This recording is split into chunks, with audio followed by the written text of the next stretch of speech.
Okay, let's start with a quick reality check. Right now, you're likely holding a glass rectangle that contains the collective knowledge of the entire human species. It's a literal miracle of silicon and light. And yet, there's a very high chance that in the last 10 minutes, you felt bored. You might have even scrolled past a high-resolution, multispectral image of a black hole, the literal edge of space-time, and your only thought was, man, this 5G signal is kind of trash today. That is a glitch. Not a glitch in your phone, but a glitch in your consciousness. We've entered this bizarre era where we have the most technologically miraculous tools in history, and yet we're arguably the most bored generation to ever exist. Why? Because we've optimized the friction out of everything. Our apps are smooth, our homes are automated, and our entertainment is curated by algorithms that know us better than we know ourselves. We've turned the miraculous into the mundane by making it too easy to access. If you can summon a pizza, a movie, and a date with 3 thumb swipes, your brain stops treating those things as events and starts treating them as basic utilities. But here's the thing, friction is where the meaning lives. When you remove the struggle to find, to see, or to understand, you aren't just making life easier, you're turning the entire universe into a boring, flat user interface. We've stopped being explorers and started being users. And users don't wonder, they just consume. We aren't bored because life is dull. We're bored because we've forgotten how to actually look at the world without a filter. We've traded the raw, complex code of existence for a simplified, shiny skin, and now we're wondering why we feel so empty. It's time to break the UI. So how do we fix this?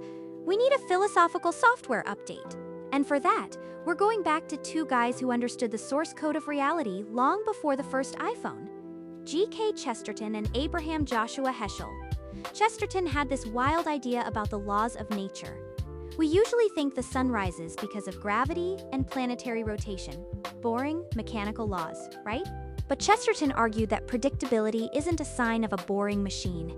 It's a sign of infinite, exhausting energy. He compared God to a toddler who never tires of the same game. You know how a kid says, "Do it again?" Every time you make a funny face. Chesterton thought the sun rises every morning because the universe is shouting, "Do it again," with the same relentless, joyful energy. It's not a law, it's an encore. Think about the sheer stamina required for that. It's not that the universe is a performance that requires a constant, active yes from the source of all things. It's a standing ovation that has lasted billions of years. Then we have Heschel, who gave us the term radical amazement. He argued that our goal shouldn't be to understand the world so we can use it, but to live in a state of constant intellectual shock. He said, everything is phenomenal, everything is incredible. Never treat life casually. Think about that. When was the last time you looked at a glass of water and didn't just see a thirst quencher, but a substance that shouldn't exist? A liquid that expands when it freezes? A universal solvent that's been cycling through the planet for billions of years? Radical amazement isn't some close your eyes and breathe meditation. It's an aggressive intellectual stance. It's moving from what is this for to how is this even possible? But let's be honest, being amazed feels a little embarrassing when you're an adult, doesn't it? If you stand on a street corner staring at the way light reflects off a rain puddle, people think you're either high or having a breakdown. This is what I call the sophistication tax. Somewhere along the way, we decided that to be a sophisticated adult is to be unimpressed. We treat boredom as a status symbol. If you've seen it all, if nothing moves you, if everything is just mid, then you must be very important and very busy. It's a defensive crouch. If we admit we're amazed, we admit we don't have control. We admit we're small. And in a world that demands we be experts and influencers, being small feels like losing. So we yawn at the aurora borealis and complain about the legroom on the flight to see it. But this tax is quietly bankrupting our souls. We're essentially telling the universe that its 14 billion year performance isn't quite good enough for our attention. We demand more content, faster speeds, and bigger thrills because we've lost the stamina required to be interested in reality itself. Boredom is a failure of the observer, not the environment. Chesterton called this the ethics of Elfland, the idea that children are the true geniuses because they haven't learned to be bored. When a child sees a bird, they don't just categorize it as aves and move on. They see a feathered dinosaur defying gravity. To be bored is a form of existential arrogance. It's the belief that you have already solved the mystery of the world and there's nothing left to see. We're sitting in a room containing the sum total of human wisdom, and we're complaining that the wallpaper is the wrong shade of beige. It's time to stop being so damn cool. All right, let's get tactical. How do we actually reclaim this wonder in 2026? We need a manual mode rebellion. The goal is to intentionally re-inject friction into your life to break the user interface of your routine.